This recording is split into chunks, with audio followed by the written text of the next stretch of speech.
तो स्वागत है आपका वेदा फिजिक्स क्लासेस में। मैं हूं संगीत कुमार और मैं आज डिस्कस करने जा रहा हूं effect of temperature on resistivity. आपको पहले भी मैं बता चुका हूं, पिछले वीडियो में मैंने बताया था कि जो रेसिस्टिविटी होता है ये कंडक्टर की प्रॉपर्टी होती है। अलग अलग कंडक्टर के लिए इसकी वैल्यू अलग अलग होती है। तो रेसिस्टिविटी जो डिपेंड करती है वो कंडक्टर की मटेरियल पर डिपेंड करती है, उसके नेचर पर डिपेंड करती है, और दूसरा टेम्परेचर पर डिपेंड करती है। तो उसी के बारे में हम डिस्कस करने जा रहे हैं कि रेसिस्टिविटी पर क्या इफेक्ट पड़ेगा यदि हम टेम्परेचर को चेंज करें। तो इसमें लिखा गया है, when the temperature of conductor is increases then the average speed of free electron increases, as a result collision frequency increases और रिलैक्सेशन टाइम डिक्रीजेज। देखिए, किसी भी कंडक्टर का यदि हम टेम्परेचर को बढ़ाएंगे तो उसमें जो फ्री इलेक्ट्रॉन्स होते हैं उनका जो एवरेज स्पीड है वो इंक्रीज कर जाएगा। आपको पता है कि कंडक्टर में जो फ्री इलेक्ट्रॉन्स होते हैं वो रैंडम मूव करते हैं, रैंडम मोशन करते हैं।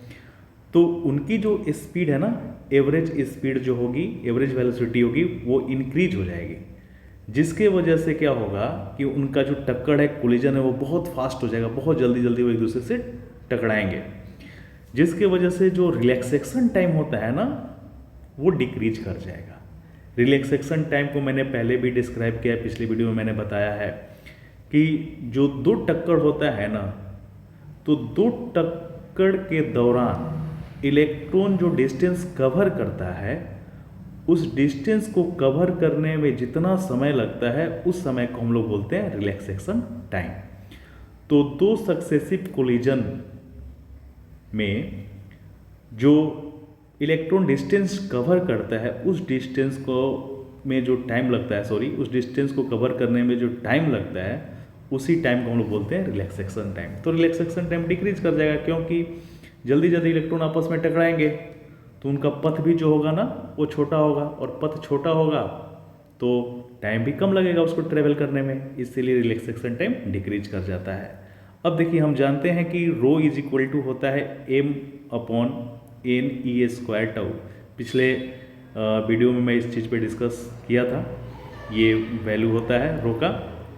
तो यहाँ पे देखिए, ये टाउ जो है ना इन्वर्सली प्रोपोर्शनल है ना, ये भी कांस्टेंट है, ये भी कांस्टेंट है, ये भी कांस्टेंट है। ये हो गया मास ऑफ इलेक्ट्रॉन, ये हो गया number of free electrons in per unit volume of conductor, और ये हो गया चार्ज ऑन इलेक्ट्रॉन। तो ये सब कांस्टेंट है, तो इसलिए जो रेसिस्टिविटी होगा वो इन्वर्सली प्रोपोर्शनल हो जाएगा रिलैक्सेशन टाइम के। ओके, तो यही लिखे हैं कि यदि हम टेम्परेचर को बढ़ाएंगे तो क्या होता है, रेसिस्टिविटी इंक्रीज करेगी, जिसके वजह से रिलैक्सेशन टाइम डिक्रीज करेगा, है ना। ओके, तो इसमें कुछ ग्राफ दिए गए हैं, जैसे मेटल के लिए टेम्परेचर बढ़ाने से रेसिस्टिविटी इंक्रीज करती है, वहीं यहाँ पे एलवाई के लिए ये ग्राफ ऐसे होता है, और वहीं सेमीकंडक्टर के लिए क्या होता है, वो डिक्रीज करता है ना। सेमीकंडक्टर के लिए क्या होता है, डिक्रीज करता है। उसका टेम्परेचर बढ़ाएंगे तो उसका कंडक्टिविटी बढ़ता है और रेसिस्टिविटी डिक्रीज करता है, इसलिए ये ग्राफ ऐसे दिखाया गया है। अब यहाँ पे देखिए, and then resistivity of metallic conductor is defined as, जो मेटालिक कंडक्टर होता है उसका रेसिस्टिविटी को डिफाइन किया जाता है rho T is equal to rho zero cost 1 plus alpha into T minus T zero cost बंद कैपिटल कोस्ट। अब इसमें देखिए, ये जो वैल्यू लिखा हुआ है ये हो गया आपका रेसिस्टिविटी। किसका, कोई कंडक्टर है, कोई मेटालिक कंडक्टर, उसका किस टेम्परेचर पे, टी डिग्री सेल्सियस टेम्परेचर पे। तो मान लेते हैं कोई कंडक्टर है, उस कंडक्टर का अगर टेम्परेचर मान लेते हैं कुछ है, और उस कंडक्टर उस टेम्परेचर पर उसका जो रेसिस्टिविटी है ना वो हम लिख दिए रो टी। ठीक है, टी डिग्री सेल्सियस पे ये रेसिस्टिविटी है।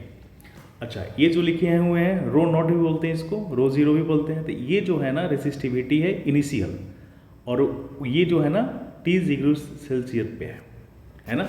जैसे मान लेते हैं कि कोई सपोज करें कोई कंडक्टर है, उस कंडक्टर का मान लेते हैं कि टेम्परेचर सपोज कीजिए कि 4 डिग्री है, और उस पे उसका कुछ ना कुछ रेसिस्टिविटी होगा,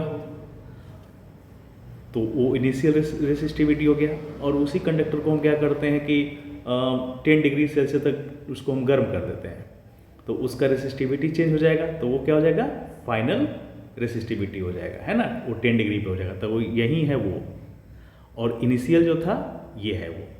तो ये हो गया इनिशियल रेसिस्टिविटी, ये हो गया फाइनल रेसिस्टिविटी, है ना। अलग अलग टेम्परेचर पे इसकी वैल्यू अलग अलग होती है। तो ये इनिशियल टेम्परेचर पर ये हो गया, ये फाइनल टेम्परेचर पर ये रेसिस्टिविटी हो गया। और अल्फा जो है इसको हम क्या बोलेंगे, इसको बोलते हैं टेम्परेचर कोफिशिएंट ऑफ रेसिस्टिविटी।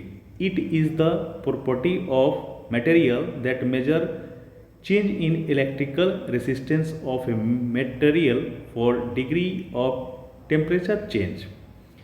यानी ये जो अल्फा है, तो टेम्परेचर कोफिशिएंट ऑफ रेसिस्टिविटी जो होता है ना, ये मटेरियल की प्रॉपर्टी होती है जो यह बताती है कि यदि हम 1 डिग्री अगर हम टेम्परेचर चेंज करते हैं तो रेसिस्टेंस में कितना चेंज आता है, इसका जो मेजरमेंट होता है ना, उसी को हम लोग बोलते हैं टेम्परेचर कोफिशिएंट ऑफ रेसिस्टिविटी। तो temperature coefficient of resistivity I think आप समझ गए होंगे, यह इलेक्ट्रिकल रेसिस्टेंस के चेंज का मेजरमेंट है 1 डिग्री चेंज इन टेम्परेचर पे, ठीक है, ओके। और इसको डिफाइन किया जाता है, अल्फा से लिखा जाता है इसको, और इसको डिफाइन किया जाता है alpha is equal to resistance at T degree Celsius temperature minus initial temperature initial resistance, sorry, alpha को डिफाइन किया जाता है R T minus R0 upon R0 T minus T0, ठीक है।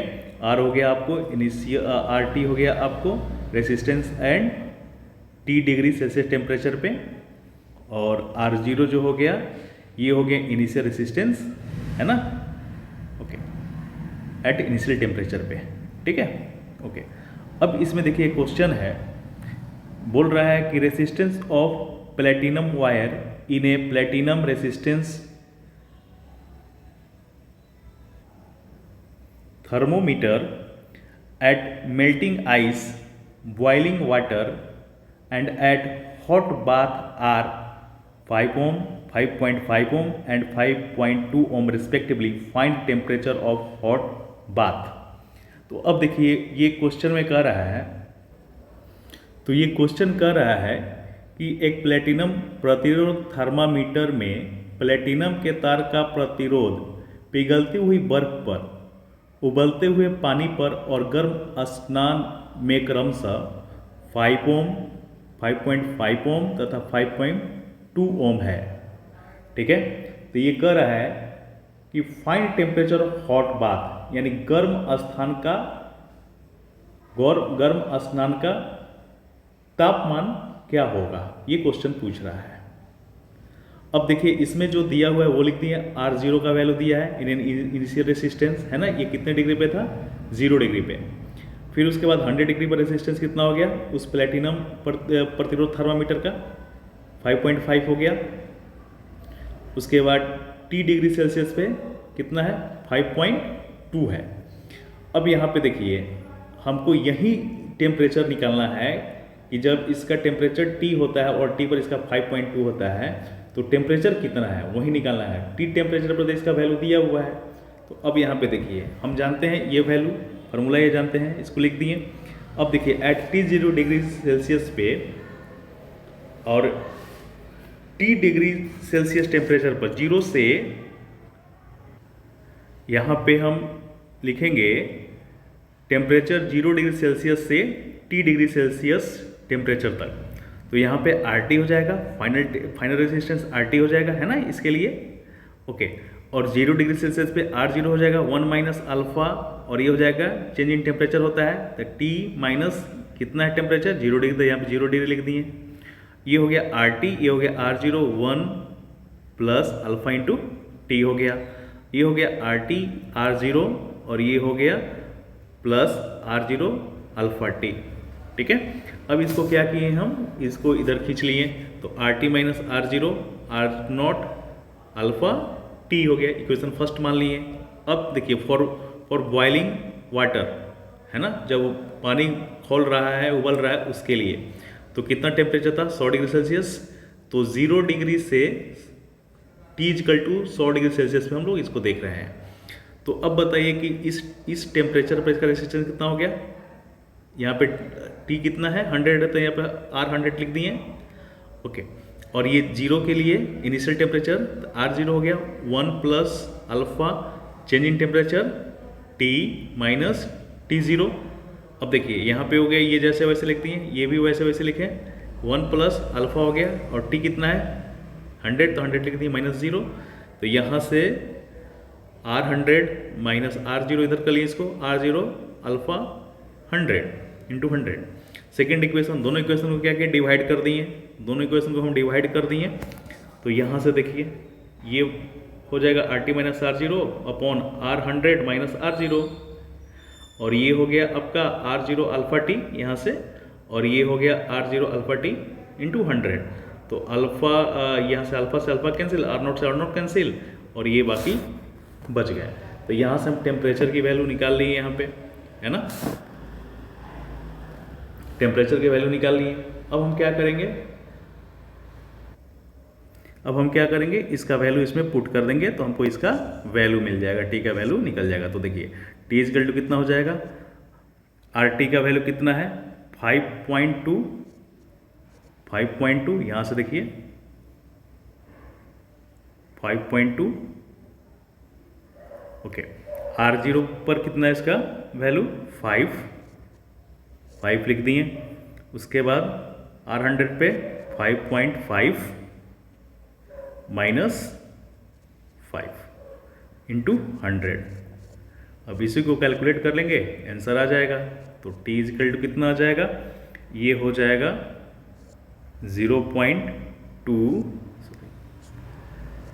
अपॉन 0.5 इंटू 100, तो ये हो जाएगा T इक्वल टू 2/5 इंटू 100, तो T इक्वल टू कितना आ जाएगा 40 डिग्री सेल्सियस आंसर हो जाएगा इसका। ठीक है, ओके। अब देखिए क्वेश्चन, यहाँ पे एक और क्वेश्चन पर डिस्कस करते हैं। तो ये क्वेश्चन में बोल रहा है consider a hollow cylinder of length L and inner radius A and outer radius B as shown in figure. The material has resistivity rho. इस मटेरियल की जो रेसिस्टिविटी है वो रो है। ठीक है, अब यहाँ पे दे रहा है कि suppose a potential difference is applied between the ends of the cylinder and produce a current following parallel to the axis, what is the resistance major.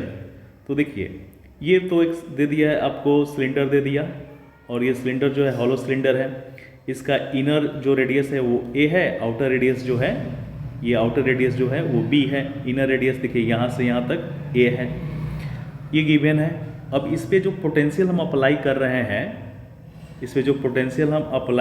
हैं, वो कर रहे हैं दोनों सिलेंडर के एंड पे, देखिए ऐसे, है ना, दोनों एंड पे अप्लाई कर रहे हैं। तो बोल रहा है कि इसका रेसिस्टेंस का मेजरमेंट क्या होगा। तो देखिए पहला नंबर का सोल्यूशन इसका, देखिए A नंबर का सोल्यूशन। तो यहाँ पे हम क्या किए, देखिए सिलेंडर हो गया, है ना, ये हॉलो सिलेंडर हो गया, इसका यहाँ से यहाँ रेडियस A है और यहाँ से यहाँ का रेडियस B है, वो गिवन है।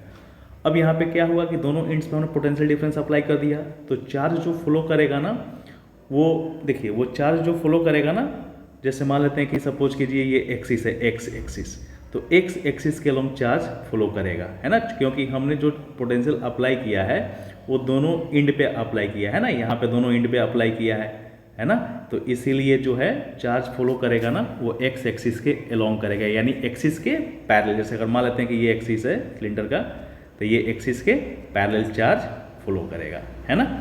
तो यहाँ से देखिए, तो वही लिखे हैं since a potential difference is applied between the ends of the cylinder, so current flow parallel to the axis, है ना, इस एक्सिस के पैरेलल करंट ऐसे फ्लो करेगा। ओके, तो ए इजकल टू कितना हो जाएगा, कितना एरिया है उसमें, तो पाई, देखिए इसका एरिया निकले कितना है, इसका एरिया कितना हो जाएगा पाई, और चूंकि इनर रेडियस है ए, आउटर रेडियस है बी, तो बी स्क्वायर माइनस ए स्क्वायर हो जाएगा, है ना। इसका जो ये इसका हम एरिया निकाल रहे हैं, इसका बीच में तो हॉलो है, इसका एरिया देखिए ये इसका एरिया, तो ये हो जाएगा इतना। ओके, अब यहाँ पे आर इसका वैल्यू होता है रो एल अपॉन एरिया होता है, तो एल इसका लेंथ है, तो इसलिए यहाँ पे एल रख दिए, रो इसका वैल्यू दिया हुआ है रो, इसका जो रेसिस्टिविटी है रो है, तो रो हो गया, लेंथ हो गया एल, और एरिया की जगह पर ये वाला वैल्यू पुट कर दिए, ये इसका आंसर हो जाएगा, फाइनल आंसर ये हो जाएगा, ठीक है, ये इसका आंसर हो जाएगा। ओके, अब देखिए इसका जो बी पार्ट है, बी पार्ट में क्या बोल रहा है कि इफ, बी पार्ट में बोल रहा है if the instead the potential difference is applied between the inner and outer surface so that current flow radially outward, what is the resistance measure. अब देखिए, अब हम क्या किए इसमें सेकेंड पार्ट में, देखिए कि ये सिलेंडर हो गया, अब इसमें क्या किए हैं कि इसमें ना हम दोनों क्या किए, कैसे इसको अप्लाई कर दिए पोटेंशियल डिफरेंस को, इनर और आउटर सरफेस पे हम पोटेंशियल को अप्लाई कर दिए। देखिए यहाँ पे if the instead of potential difference is applied between the inner and outer surface so that current is flow radially outward, बिल्कुल रेडियली आउटवर्ड करेगा फ्लो। हम क्या किए हैं कि जो हम पोटेंशियल डिफरेंस जो अप्लाई किए हैं, वो पोटेंशियल डिफरेंस कैसे अप्लाई किए हैं, तो हम उसको अप्लाई कर दें इनर सरफेस और आउटर सरफेस के बीच, ठीक है। तो इलेक्ट्रिक करंट कैसे फ्लो करेगा, रेडियली आउटवर्ड डायरेक्शन में फ्लो करेगा, है ना। जैसे ये ऐसे फ्लो करेगा,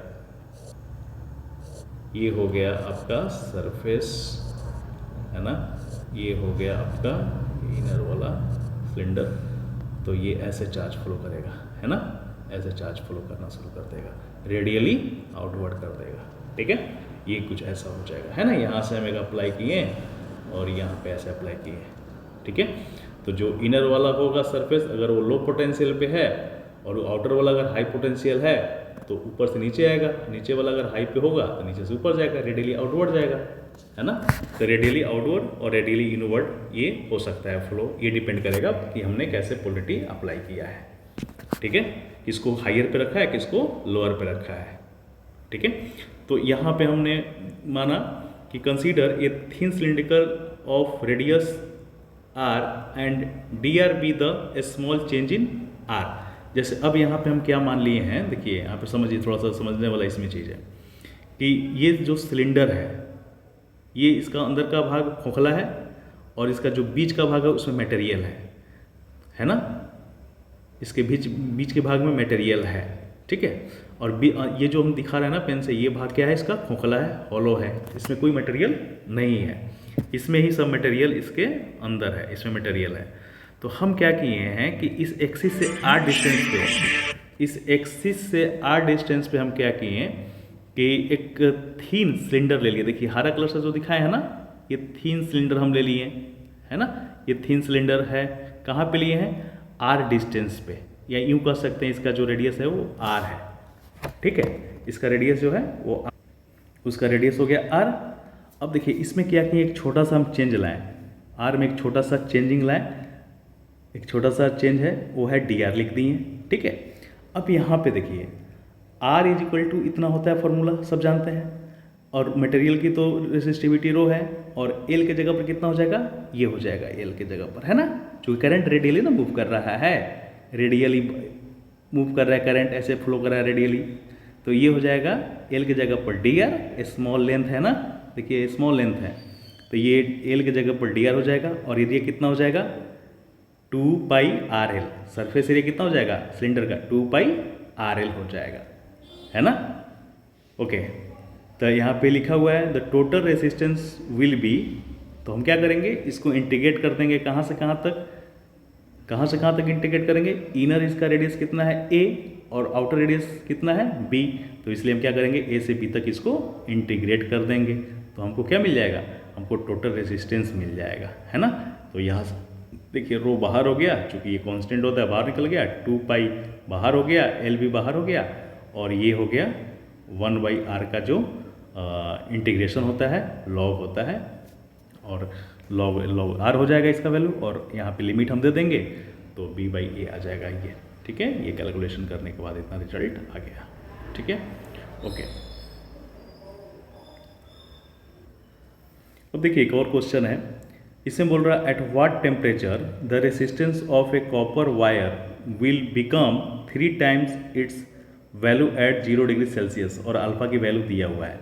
ये कॉपर वायर का जो है ना, ये अल्फ़ा दिया हुआ है कॉपर वायर के लिए, इसको क्या बोलते हैं हम लोग, इसको हम लोग टेम्परेचर कोफिशिएंट ऑफ रेसिस्टिविटी, है ना। तो ये दिया हुआ है, तो देखिए इसमें क्या दिया हुआ है कि इनिशियल जो इसका रेसिस्टेंस है 0 डिग्री पर R0 मान लिए, चूँकि यहाँ पे है ना 0 डिग्री की बात कर रही है क्वेश्चन में, तो 0 डिग्री पे इसका हम रेसिस्टेंस R0 मान लिए, ये इनिशियल रेसिस्टेंस हो गया। और फाइनल रेसिस्टेंस इसको कहाँ तक इसको ले जाएं, किस टेम्परेचर तक ले जाएं कि इसका जो रेसिस्टेंस है ना वो इनिशियल रेसिस्टेंस का 3 टाइम्स हो जाए। तो देखिए हम मान लें कि फाइनल रेसिस्टेंस इसका RT हो गया T टेम्परेचर पर, और उसका वैल्यू हो गया 3R0, है ना, 3 टाइम्स हो जा रहा है ना इसका 0 डिग्री सेल्सियस पे जो रेसिस्टेंस है उसका, तो 3R0 लिख दिए। अब यहाँ पे देखिए अल्फ़ा का जो वैल्यू है वो गिवन है, टेम्परेचर हमको निकालना है। तो अब यहाँ पे हम जानते हैं फार्मूला से RT = R0 plus R0 alpha into delta T होता है, यही इसी चीज़ को हम ऐसे भी लिख सकते हैं। ठीक है, यही फार्मूला है। तो RT की जगह पर RT लिख दिए, R0 की जगह पर R0, और R0 की जगह पर R0, अल्फ़ा की जगह पर अल्फ़ा।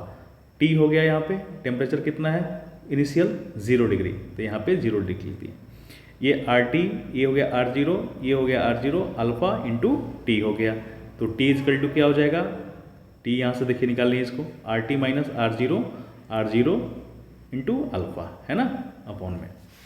ओके, तो यहाँ से हम T की वैल्यू निकालें, T = 3R0, चूँकि इसका वैल्यू दिया हुआ है ना यहाँ से, तो यहाँ पे पुट कर दिए 3R0 minus R0 upon R0 into alpha. तो T = कितना हो गया, ये हो गया 2R0, R0 अल्फ़ा, R0 से R0 कैंसिल हो गया, तो T = 2/अल्फ़ा, 2 और अल्फ़ा की वैल्यू यहाँ से हम पुट कर दिए।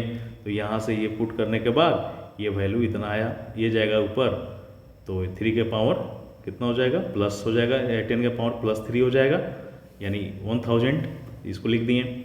और ये हो गया आपका 2/4, तो ये 2 से 4 कटा, और फिर ये 2 से 1000 डिवाइड हो गया, तो ये कितना आ गया 500 डिग्री सेल्सियस, यही इसका आंसर हो जाएगा।